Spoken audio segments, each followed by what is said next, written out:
Olá, eu sou o Dr. Juliano Schlessarenko, sou médico cardiologista, doutor em cardiologia pela USP. Hoje eu vou fazer um vídeo especialmente destinado ao coronavírus, falar um pouco sobre o início, a fisiopatogenia, dar algumas orientações com relação ao coração, e explicar um pouco de onde ele surgiu. E hoje é um dia muito especial porque hoje eu vou também, para cada pessoa que fizer uma ligação ou mensagem, eu vou destinar 1 quilo de alimento para a pessoa para cada mensagem para a população carente. Então, assim, o coronavírus, ele é um vírus RNA, genoma, que possui patógenos humanos e animais. Se você olhar a microscopia eletrônica desse vírus, ele é um vírus envelopado em formato de coroa, por isso chamado de coronavírus.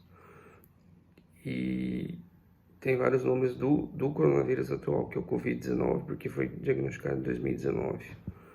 Mas ele ficou muito conhecido a partir de 2003, quando ele foi identificado como SARS, que é a síndrome da aguda respiratória, que acometeu o Oriente Médio.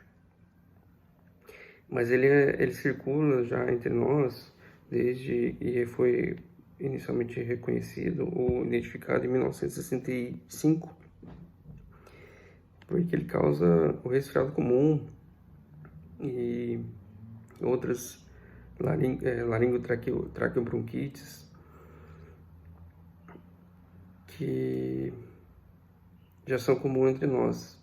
Então, existem famílias, né, dos coronavírus, existem três particularidades, três famílias grandes dos coronavírus, que acometem o trato respiratório superior e são patógenos de animais e humanos, tá? Então, existem alfa-coronavírus, os beta-coronavírus, os gama-coronavírus. E se você olhar os grupos, eles são identificados de animais, como cachorro, porcos, morcego, e entre outros. O coronavírus ele ficou conhecido, então, na verdade, por essas grandes epidemias que causaram o SARS em 2002, o MERS em 2015 e agora o coronavírus Covid-19, que é de 2019. Tá? São causadores de resfriado comum, doenças entéricas e neurológicas.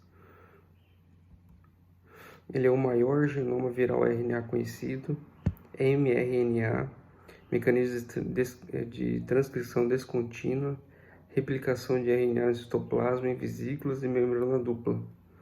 Também é passível de mutações. Tá? Ele é um vírus, se vocês olharem a figura dele, depois eu vou colocar, ele é um RNA de fita simples, envelopado, esférico, nucleopepsídeo helicoidal, e tem o formato na microscopia eletrônica de uma coroa. Por isso que ele também é identificado como coronavírus. Tá? As proteínas de superfície, espícula S, glicoproteína pequena de envelope E e glicohemaglutinina esferase HE. Tá? São 5 proteínas estruturais e dos coronavírus que circulam no Brasil, existem 5 que circulam no Brasil identificados, dentre eles o Covid-19, e que são patógenos tanto de animais quanto de humanos. Eles são caracterizados também por permanecerem bastante tempo na superfície, tá? Então é identificado que em alguns casos pode permanecer em superfície até 9 dias, depende da temperatura e do ambiente, da umidade. A desvantagem dele, e nossa sorte, é que ele também consegue ser degradado facilmente com hipoclorito ou álcool mesmo. Tá? Então, se aplicar isso na superfície, ele consegue ser degradado em 1 minuto. Então, é uma grande vantagem para nós. Tá? Então, só para vocês terem uma ideia. Ele pode permanecer em ambientes como ferro, alumínio e metal por até 5 dias, papel 4 dias, vidro também 4 dias, plástico também menos de 5 dias, cerâmica 5 dias, tá? Mas ele consegue ser degradado facilmente por o álcool e o hipoclorito, que é a água sanitária. Por isso que a gente sempre enfatiza utilizar o álcool gel, o álcool e lavar as mãos.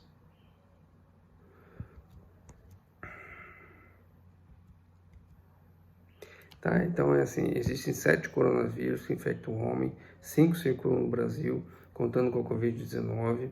Esses vírus saltaram de animais silvestres, se adaptaram aos humanos, tá? Então, os coronavírus de morcegos, que é uma das descrições que pode ter cometido humano, e os outros também que a gente tem descrição, eles são originários de animais. Por exemplo, dos 5 que eu citei, um originário de bovino, camelo, roedores, morcegos, e esse último que se acreditou de morcego, um hospedeiro intermediário, que é o pangolim. Tá? Eles causam resfriados comuns, laringotraqueobronquite desde o final do século passado. Acomete também crianças, tá? Então ele ficou conhecido principalmente em 2002, quando causou a SARS, que é a síndrome da angústia respiratória, principalmente na China, para variar a China, né, que sempre comete isso, principalmente por causa dos mercados ao ar livre, né? Então existe essa migração do animal para o humano. O SARS, especificamente, ele teve uma maior mortalidade, em torno de 3 a 30%. Para sorte nossa, ele também não foi tão transmissível quanto é o Covid-19 agora. Se ele nos perpetua muito tempo no ambiente. Tá? Então, assim, das investigações que a gente tem do SARS, do Covid-19, acredita que ele tenha de um hospedeiro intermediário, que é a civeta selvagem ou pangolim, nesse caso específico da Covid-19, ele tenha se hospedado no hospedeiro intermediário, que é o civeta ou pangolim. Como eles são criados muito na China, em ambientes até domésticos, e depois às vezes até matam para comer, acredito que ele tenha, como ele é um hospedeiro intermediário e ele é assintomático, acredito que algum humano tenha entrado em contato, ele ou sofrido uma mutação, e aí sofreu infecção no humano, que aí transmitiu para outros humanos e causou essa pandemia atual. Tá, os primeiros casos da SARS em 2003 foram investigados e diagnosticados no Vietnã. Tá, e aí se você for olhar na epidemiologia, que falaram que é a gripe aviária na época, né, 2002, mas era um coronavírus. Tá? Questão de usar máscara na pele em 2002. E aí, se você também for olhar em mortalidade em 2003, do SARS, a mortalidade era muito alta, principalmente pacientes idosos também. Taxa de mortalidade média em torno de 14 a 15%. Tá? E causou 8.000 infecções, 774 mortes entre 2002 e 2003. O vírus da SARS, um coronavírus em 2003. Também, na época, também, os profissionais de saúde eram os mais acometidos, né? Representavam 1/5 dos casos de SARS.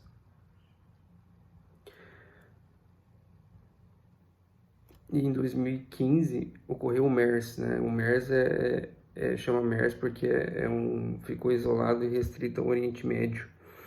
Então, MERS de Oriente Médio. Também não era um vírus muito transmissível como é o Covid-19. Então, ele causou várias infecções, cerca de 2.000 casos detectados e 628 mortes em 27 países. Mas ele se estacionou e ficou praticamente isolado, porque ele não era tão transmissível quanto o Covid-19 atual. Acredito que o MERS, que foi de 2015, foi também derivado ou de camelos, principalmente, que passou para o humano, ou de morcegos, que passou para o humano também. São os dromedários, né? Essa foi a identificação dos dromedários, passou para o humano, e do humano passou para outro humano.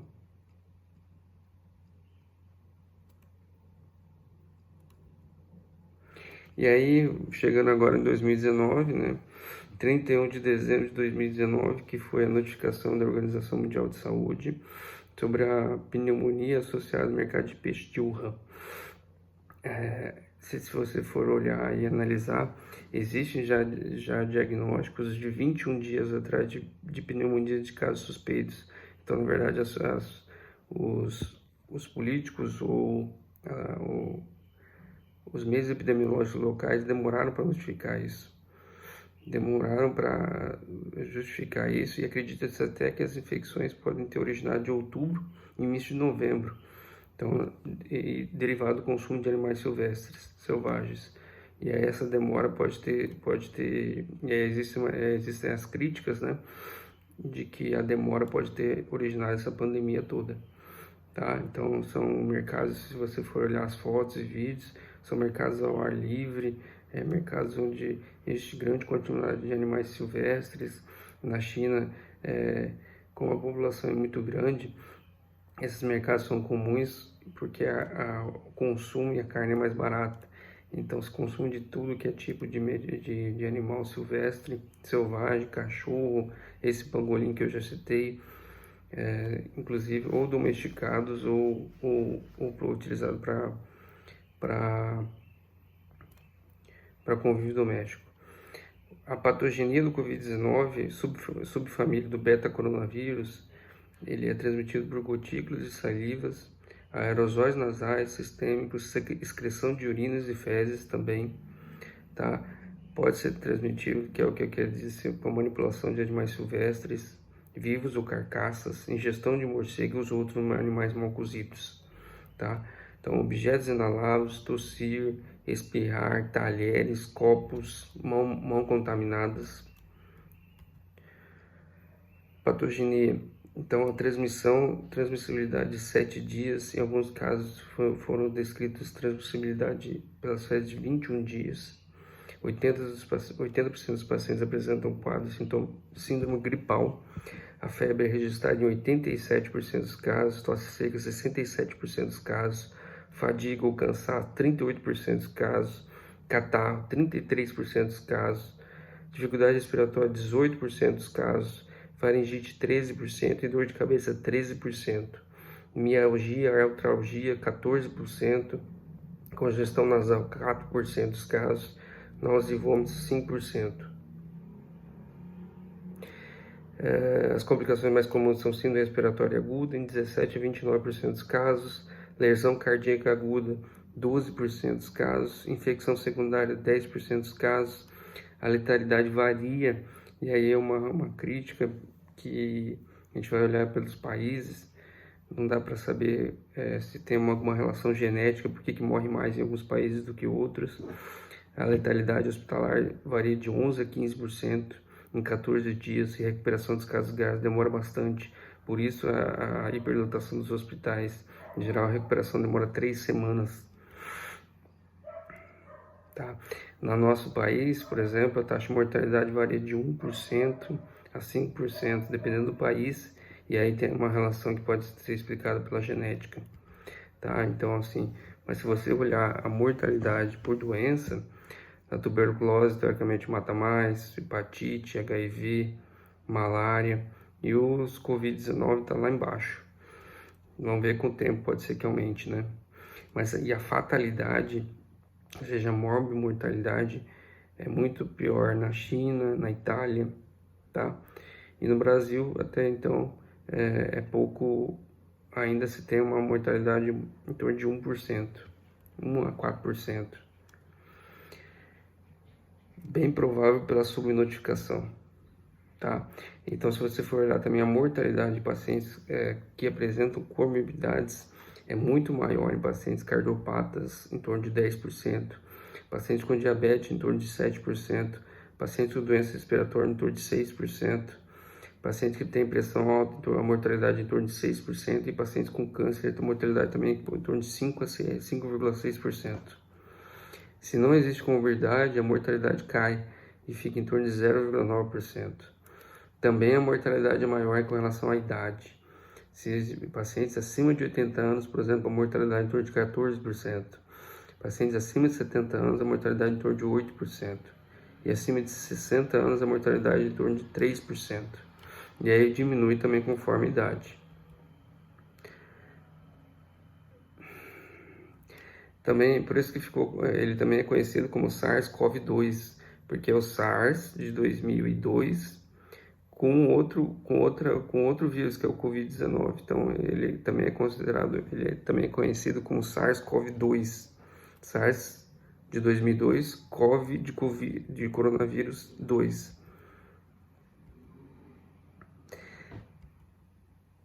Tá, então assim, a gente sabe que o paciente hipertenso, diabético, com maior comorbidade, tem aumento do risco de infecção, tá?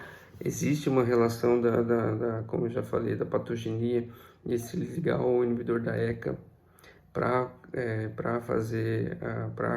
causar a patogenia dele.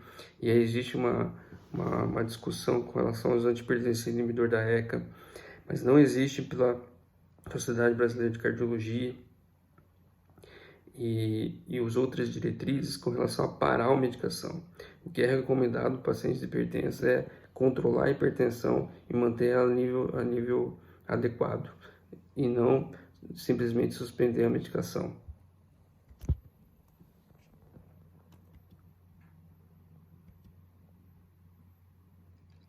A maioria das crianças com certeza vão apresentar sintomas mais leves da doença, porque são pacientes de baixo risco, vamos dizer assim, comparado com um idoso que tem outras comorbidades.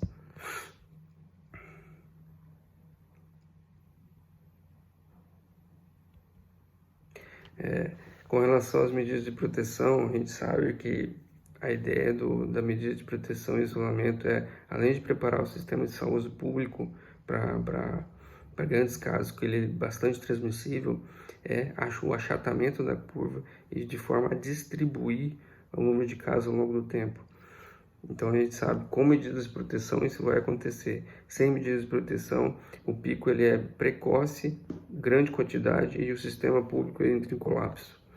Então essa é a ideia do isolamento, essa é a ideia da utilização de máscara de proteção, tá? Então, assim, sem distanciamento social, para vocês terem uma ideia, uma pessoa pode infectar, em média, em 5 dias, 2,5 pessoas.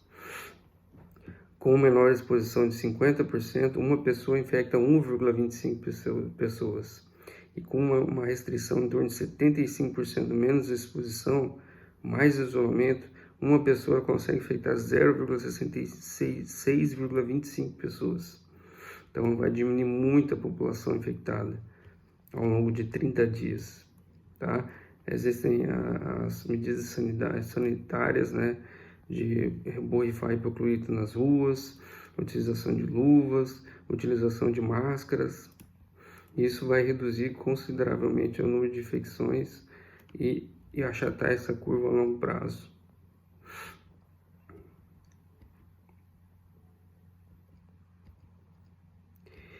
E com relação